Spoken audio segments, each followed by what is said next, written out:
Custo de vida, emprego e desemprego, cesta básica, tarifas públicas, salário mínimo. Agora, na Brasil Atual, a análise do DIEESE. Clemente Ganslúcio, diretor técnico do DIEESE. Bom dia, Clemente. Bom dia, Marilu, bom dia, ouvinte. Ei, Clemente, agora essa notícia, né, que o IBGE traz pra gente, 2,7% das famílias concentram 20% de toda a renda brasileira. Que desigualdade social terrível aqui no Brasil, né, Clemente? Bom, Marilu, esse é o resultado da pesquisa de orçamento familiar, é uma pesquisa que o IBGE faz no território nacional, tentando observar qual é o comportamento em termos da estruturação do orçamento de uma família. Nós temos no Brasil hoje a estimativa de 69 milhões de famílias e o IBGE procura identificar a partir de uma pesquisa feita nos domicílios, acompanhando ao longo de um tempo, quase um ano de acompanhamento do consumo das famílias, em média uma amostra nacional, procurando observar qual é a tendência do comportamento da estruturação do orçamento e qual é a renda que financia esse orçamento familiar. Como você disse, 2,7% das famílias brasileiras, aproximadamente 1,8 milhões de famílias, concentram 20% da renda, de toda a renda da economia, de toda a renda familiar, um processo de grande concentração de renda. 24% das famílias, ou seja, um quarto, tem renda inferior a 2 salários mínimos. Renda familiar significa a renda de todos aqueles que trabalham e recebem ou pensão, ou algum tipo de transferência, ou algum tipo de outro rendimento. Ou seja, a renda familiar reúne todas as formas de renda, seja do trabalho, seja da previdência social, seja da assistência social, sejam outros mecanismos de renda, por exemplo, o aluguel ou a renda financeira de algum tipo de aplicação. Portanto, a estrutura familiar brasileira reproduz a grande desigualdade que existe no país e, mais recentemente, fruto dessa grave crise econômica, dessa recessão brutal que acometeu a economia brasileira e que vem tendo uma dinâmica muito perversa, porque a saída dessa crise tem sido muito lenta, a política econômica não estimula uma saída virtuosa, pelo contrário, nós estamos, na verdade, desativando muitos dos instrumentos importantes para uma dinâmica econômica virtuosa. Nessa situação, a desigualdade tem aumentado e a pobreza tem aumentado. As famílias mais pobres, esse um quarto que vive abaixo de 2 salários mínimos, cresce. Eram há 10 anos atrás 68% das famílias que tinham renda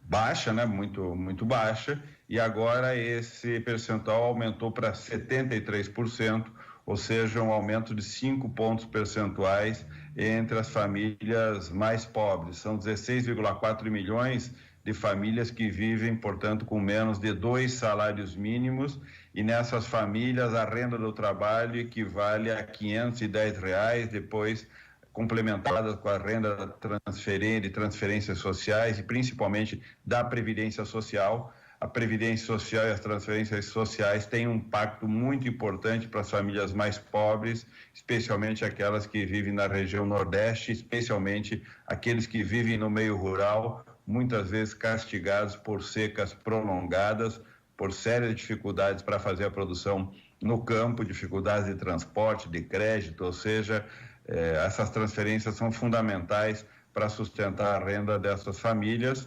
Nós temos, portanto, uma situação muito complicada do ponto de vista distributivo. Os dados todos mostram, em termos de composição da renda na estrutura econômica brasileira, uma desigualdade brutal, cuja superação implicaria numa estratégia de desenvolvimento voltada para a geração de emprego com qualidade, para o crescimento da renda, a política de valorização do salário mínimo, o incremento da produtividade das micro, pequenas e médias empresas, a distribuição no território da atividade econômica com investimentos em infraestrutura econômica e social, ou seja, tantas coisas fundamentais para que uma estrutura tão perversa possa ser transformada.